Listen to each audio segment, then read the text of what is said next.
बिस्मिल्लाहिर्रहमानिर्रहीम, अस्सलाम वालेकुम। मैं हूं ईसा नकवी। जुमेरात 18 सितंबर का आगाज़ हो गया है। इस वीडियो में बात करेंगे उस खबर के बारे में जो अब पूरी दुनिया में सबसे ज़्यादा डिस्कस होने वाली खबर बन चुकी है। पाकिस्तान और सऊदी अरब के दरमियान स्ट्रेटजिक नौयत का दिफाई ताउन का माहिदा तय पा गया है। अब ये जो माहिदा है इसकी इंटरनेशनल इम्प्लीकेशंस हैं, इसको इन आइसोलेशन नहीं देखा जा सकता। ये सिर्फ दो ममालिक के दरमियान किसी बाहमी ताउन का माहिदा नहीं है, बल्कि ये वो माहिदा है जिससे अब बहुत सारी इंटरनेशनल डेवलपमेंट्स ट्रिगर होंगी। इस वीडियो में मैं आपके सामने इब्तदाई तफसीलात, इब्तदाई सवालात और इब्तदाई खदशात रखूंगा इस डील के बारे में। और जाहिर है कि ये एक ऐसा सब्जेक्ट है जिसकी जुजियात को ना तो एक वीडियो में डिस्कस किया जा सकता है, ना एड्रेस किया जा सकता है, ना ही इसकी तमाम परतों के ऊपर बात की जा सकती है। तो इब्तदाई चीज़ें हैं जो मैं आपके सामने रखने जा रहा हूं। और ये बात आगाज़ में मैं ज़रूर कह दूं कि जिस जाहो हशम के साथ, जिस ताम झाम के साथ, जिस एहतमाम और तरद्दुद के साथ पाकिस्तान और सऊदी अरब के दरमियान ये माहिदा हुआ है, ये निहायत गैर मामूली है। और ये गैर मामूली इसलिए भी है कि सऊदी अरब पाकिस्तान के लिए क्या करेगा और पाकिस्तान सऊदी अरब के लिए क्या करेगा। बहुत सारे लोग ये समझ रहे हैं कि शायद ये माहिदा जो है वो बिल्कुल जैसे कहते हैं कि जल्दबाजी में एक माहिदा हो गया है और इसका ताल्लुक इसराइल के हालिया हमले पर है जो कतर पर हुआ। वो ट्रिगर ज़रूर हो सकता है, वो इसको थोड़ा सा early signing off the agreement का मौजब ज़रूर हो सकता है। ये बात ज़रूर डिस्कस हो सकती है, क्या अमेरिका जो है वो उसके इल्म में था कि इस किस्म का दिफाई माहिदा होने जा रहा है पाकिस्तान और सऊदी अरब के दरमियान, या उस तक किस किस्म की तफसीलात पहुंची थी। लेकिन एक बात तय है कि जिस जुजियात के साथ ये चीज़ें सामने आई हैं, जिस किस्म का इस्तकबाल हुआ है पाकिस्तान के डेलीगेशन का, तो इसकी तैयारी चंद रोज़ में नहीं की जा सकती। और चंद रोज़ में जो है वो इतना बड़ा माहिदा जो है वो तय नहीं किया जा सकता दो ममालिक के दरमियान। तो इसके ऊपर काम बहुत अरसे से हो रहा था और जाहिर है कि उनकी तफसीलात अभी सामने आएंगी। अभी तो हम इब्तदाई तफसीलात पर बात करेंगे। बहुत सारे लोग हैरान हो गए जब गुज़श्ता रोज़ यकायक ये खबरें चलने लगी पाकिस्तान के टेलीविज़न चैनल्स पर। बहुत सारे सहाफ़ियों ने इसको रिपोर्ट किया कि वज़ीर आज़म शहबाज शरीफ जो सऊदी अरब में मौजूद हैं, उन्होंने यहाँ पर अहकामात दिए हैं इंतज़ामिया को कि इस्लामाबाद को दुल्हन की तरह सजाया जाए, जश्न का एहतमाम किया जाए, सऊदी झंडे जो हैं, सऊदी फ्लैग्स जो हैं, उससे डेकोरेट किया जाए इस्लामाबाद के शहर इक़्तिदार की अहम शाहराहों को, अहम चौकों चौराहों को, जो शाराए दस्तूर है वहाँ पर। और फिर सऊदी अरब के फ्लैग्स के साथ साथ जो रोशनियाँ हैं उससे सजाया जाए पूरे शहर को। तो जाहिर है कि ये बातें शुरू हो चुकी थी कि बहुत ही कोई अहम चीज़ होने जा रही है और इसकी तफसीलात किसी के पास मौजूद नहीं थी। आगाज़ में जाहिर है कि सिर्फ इतनी सी तफसीलात सामने आई कि जैसे पाकिस्तान और सऊदी अरब के दरमियान कोई बहुत ही अहम नौयत के माहिदे होने जा रहे हैं। वो एनर्जी सेक्टर में भी हो सकते हैं, वो पेट्रोलियम के शोबे में हो सकते हैं, वो माइनिंग के शोबे में हो सकते हैं, वो जो है वो सऊदी अरब में पाकिस्तान की स्किल्ड लेबर के जाने के हवाले से हो सकते हैं, और साथ में दिफाई ताउन का भी माहिदा होगा। लेकिन जब आगाज़ में बात चली तो ये कहा गया कि हरमैन शरीफैन की जो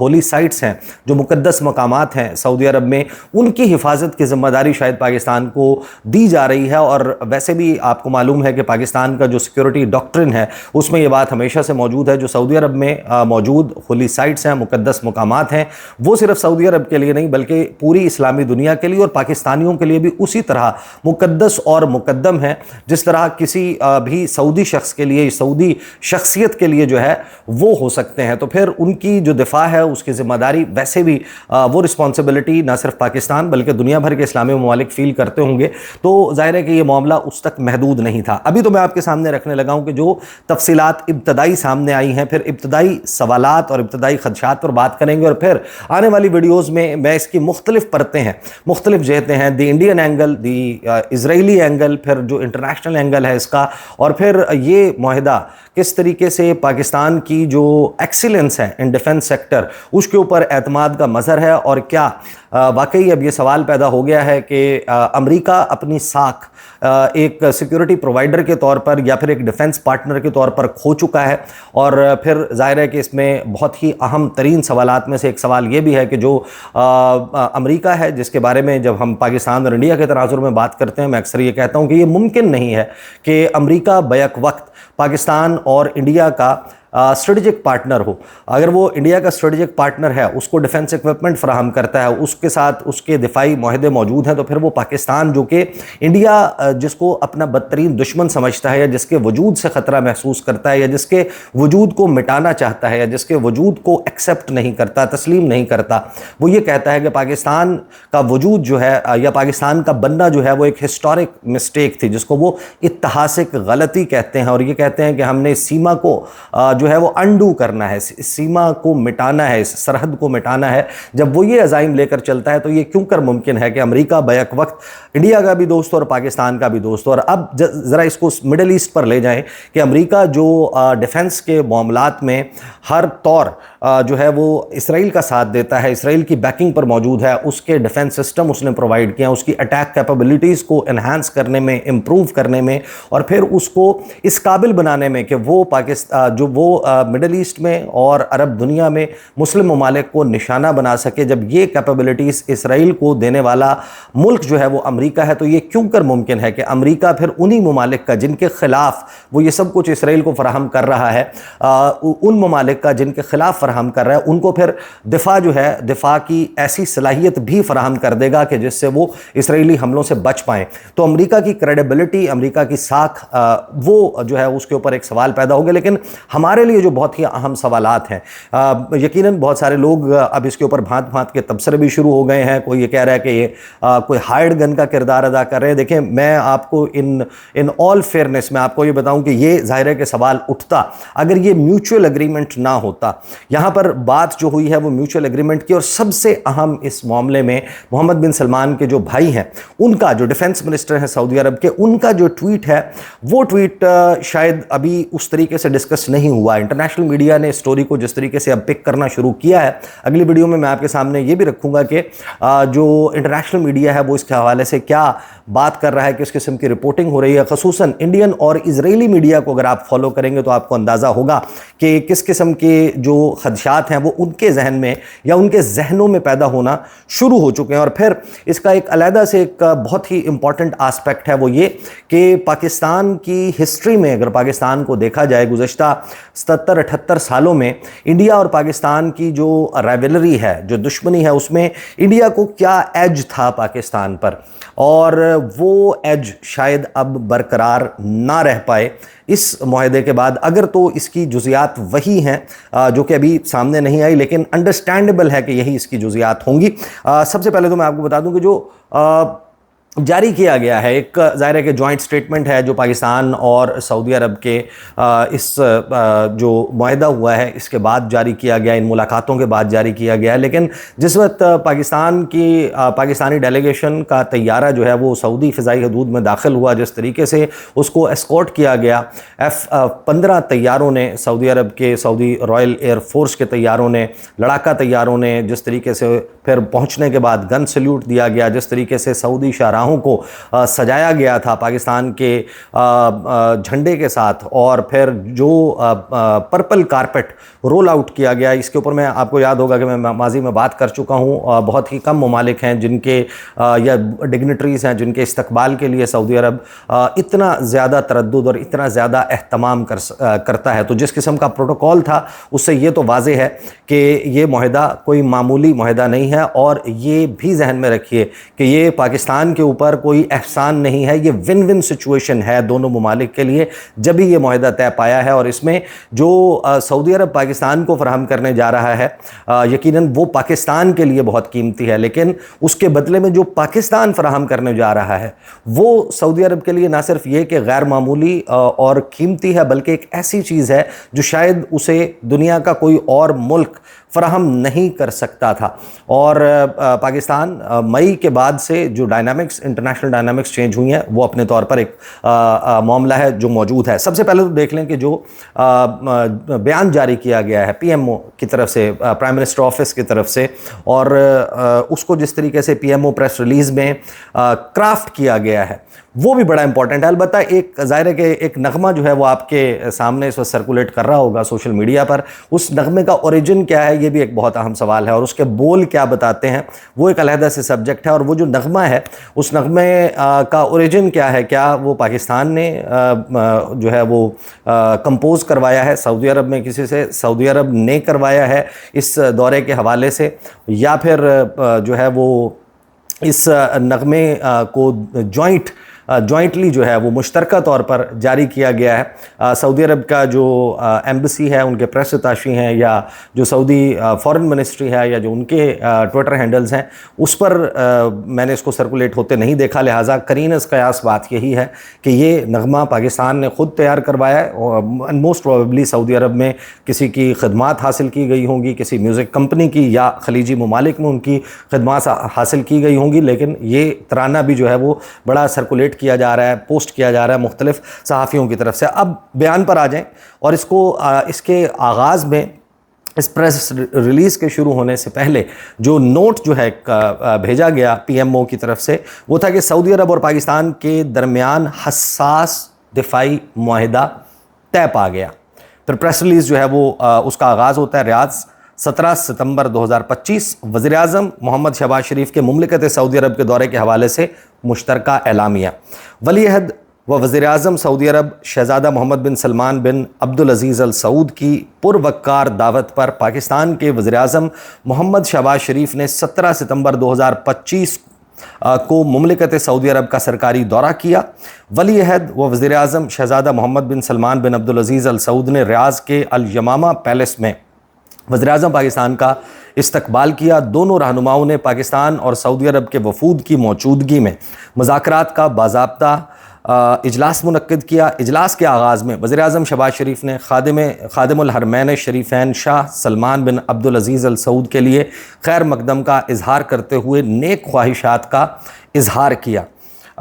फ़रीक़ैन ने दोनों ममालिक के दरमियान तारीख़ी और स्ट्रेटजिक ताल्लुकात और मुश्तरका दिलचस्पी के मुतअद्दिद मौज़ूआत का जायज़ा लिया और तबादला ख्याल किया। मुमलिकत सऊदी अरब और इस्लामी जमहूरिया पाकिस्तान के दरमियान तकरीबन 8 दिहाइयों पर मुहित तारीख़ी शराकतदारी, भाईचारा और इस्लामी यकजहती के साथ साथ दोनों ममालिक के दरमियान मुश्तरका स्ट्रेटजिक मफादात और करीबी दिफाई ताउन के तनाजुर में वली-ए-अहद व वज़ीर-ए-आज़म सऊदी अरब इज़्ज़त मआब शहज़ादा मोहम्मद बिन सलमान बिन अब्दुल अज़ीज़ अल सऊद और वज़ीर-ए-आज़म मोहम्मद शहबाज शरीफ ने पाकिस्तान और सऊदी अरब के दरमियान स्ट्रेटजिक बाहिमी दिफाई मुआहिदा, स्ट्रेटजिक म्यूचुअल डिफेंस एग्रीमेंट पर दस्तखत किए। ये मुआहिदा जो दोनों ममालिक की अपनी सलामती को बढ़ाने और ख़ित्ते और दुनिया में सलामती और अमन के हसूल के लिए मुश्तरका अज़्म की अक्कासी करता है। इसका मकसद दोनों ममालिक के दरमियान दिफाई ताउन को फ़रोग़ देना और किसी भी जारियत के ख़िलाफ़ मुश्तरका दिफा व तहफ़्फ़ुज़ को मजबूत बनाना है। मुआहिदे में, नाउ लिसन केयरफुली, मुआहिदे में कहा गया है कि किसी भी एक मुल्क के ख़िलाफ़ किसी भी जारियत को दोनों मुल्कों के ख़िलाफ़ जारियत तसव्वुर किया जाएगा। अब ये जहन में रखिए, जितने भी सिक्योरिटी पैक्ट्स हैं दुनिया में, मुख्तलिफ ऑर्गेनाइजेशंस हैं, जिस तरह नॉर्थ अटलांटिक ट्रीटी ऑर्गेनाइजेशन जिसको आप नेटो के नाम से जानते हैं, उसका एक आर्टिकल 5 है जिसमें ये कहा गया है कि एक पर हमला सब पर हमला, यानी एक नेटो रुकन मुल्क के ऊपर हमला होता है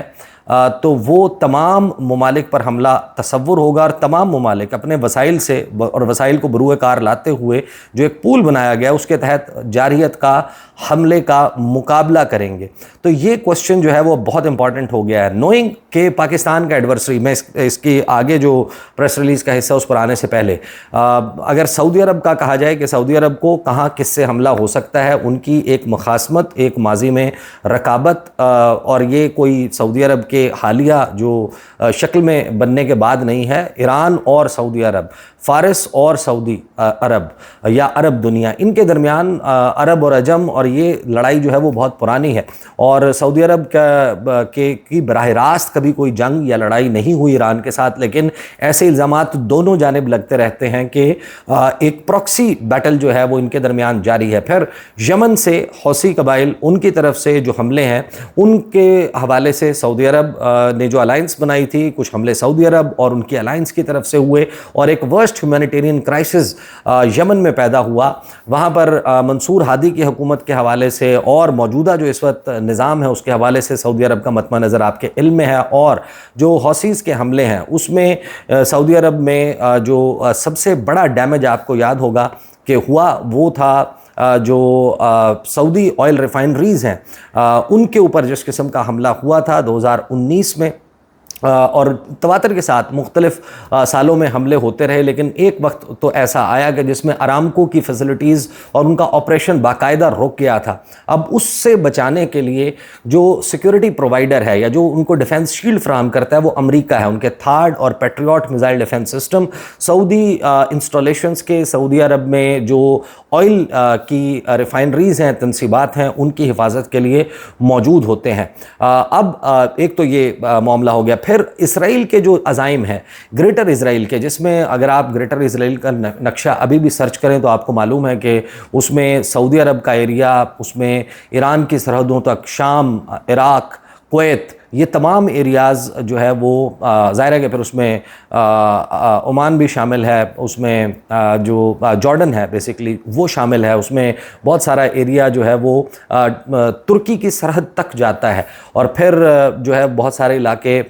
दीगर भी हैं जिसके जो अफ्रीकन इलाके हैं। ग्रेटर इसराइल जो है वो उसका मंसूबा मौजूद है और इसराइल जो है वो एक नोन एडवर्सरी है, अगरचे इस तरह ओपनली अभी तक जो है वो सऊदी अरब के ऊपर उसने इस किस्म का कोई काम नहीं किया, अटैक नहीं किया। लेकिन लार्जर डिज़ाइंस में या फ्यूचरिस्टिक होकर देखा जाए तो इसराइल के अज़ाइम बहरहाल मौजूद हैं, जिसका एविडेंस भी मौजूद है। तो इसराइल जो है वो भी एक एडवर्सरी है। अब इस सारी सूरत हाल में अगर पाकिस्तान को देखें तो पाकिस्तान के बड़े बेहतरीन ताल्लुकात हैं चाइना के साथ। चाइना और पाकिस्तान की दोस्ती की मिसालें दुनिया भर में दी जाती हैं। ईरान पाकिस्तान का पड़ोसी मुल्क है। ईरान के साथ पाकिस्तान के ताल्लुकात अगरचे वैसे उतने बेहतरीन नहीं हैं जितने एक ऐसे हमसाये के साथ होने चाहिए जिससे इतनी तवील सरहद पाकिस्तान की मिलती हो। दो ममालिक हैं जो ट्रबल मेकर्स हैं। एक बराह रास्त ट्रबल मेकर है जो इंडिया है, जो प्रॉक्सी जंग, बराह रास्त जंग, उसमें पाकिस्तान के ख़िलाफ़ जो है वो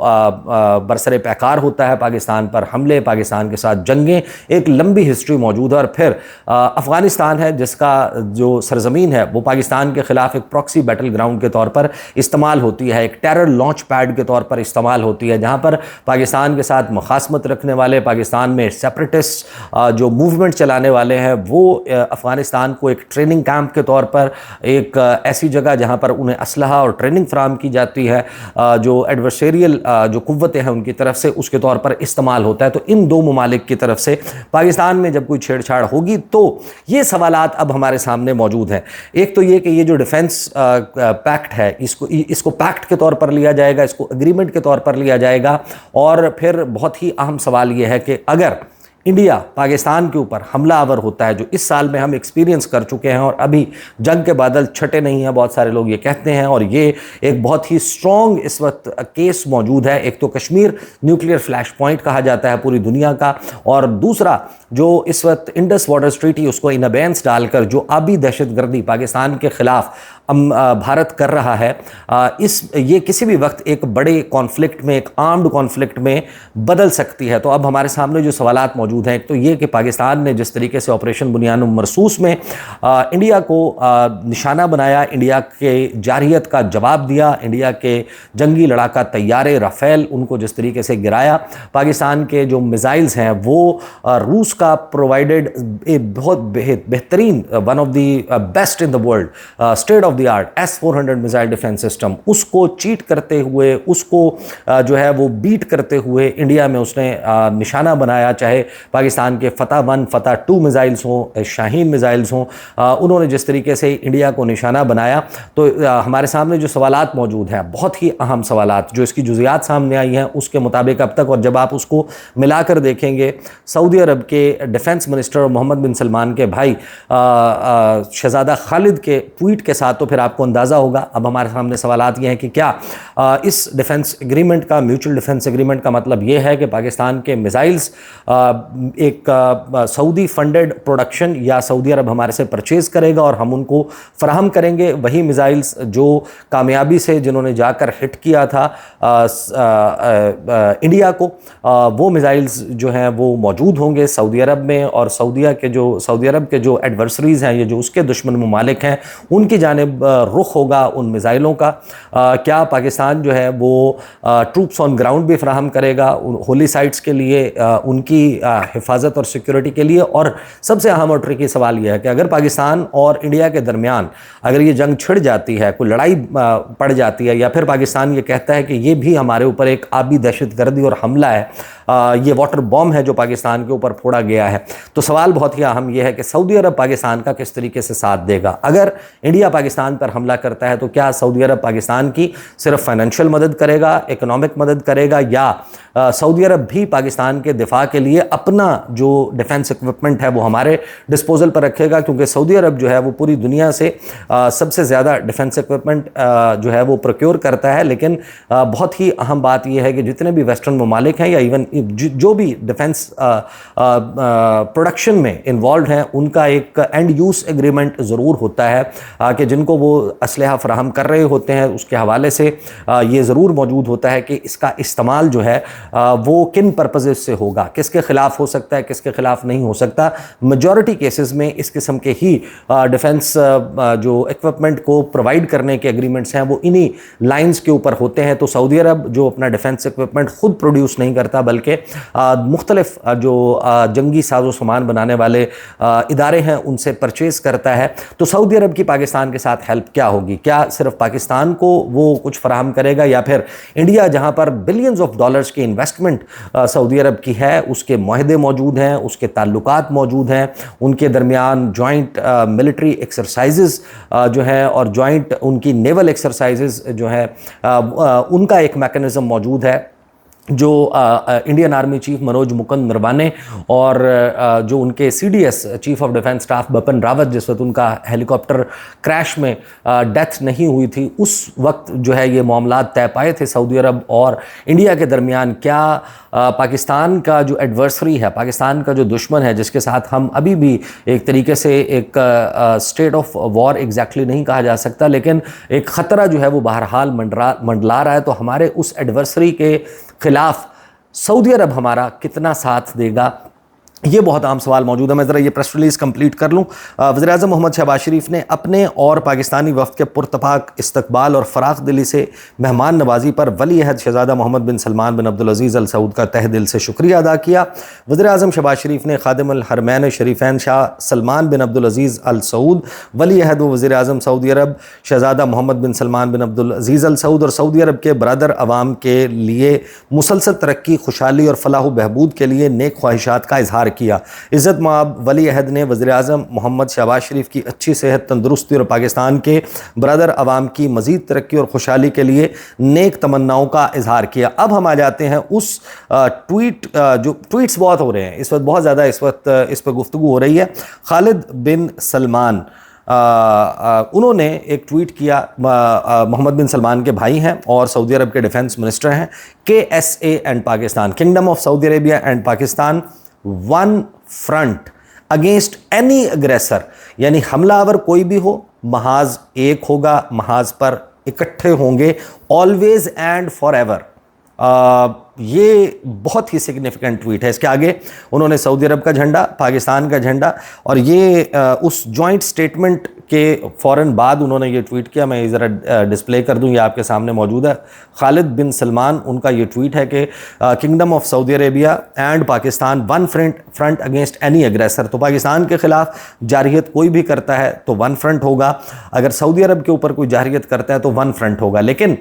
ये मामला इतना भी सादा नहीं है, इसमें अब बहुत सारी चीज़ें मौजूद हैं और पाकिस्तान को इसका फाइनेंशियली कितना जो है वो फ़ायदा होने जा रहा है, एनर्जी के शोबे में कितना फ़ायदा होने जा रहा है, और ज़ाहिर है कि ये एक इंतहाई गैर मामूली डेवलपमेंट है। मज़ीद कुछ जुज़ियात के साथ इंशाल्लाह मैं अगली वीडियो में आपके सामने हाज़िर होऊंगा। अब तक के लिए इतना ही, इजाज़त दीजिए, अल्लाह हाफ़िज़।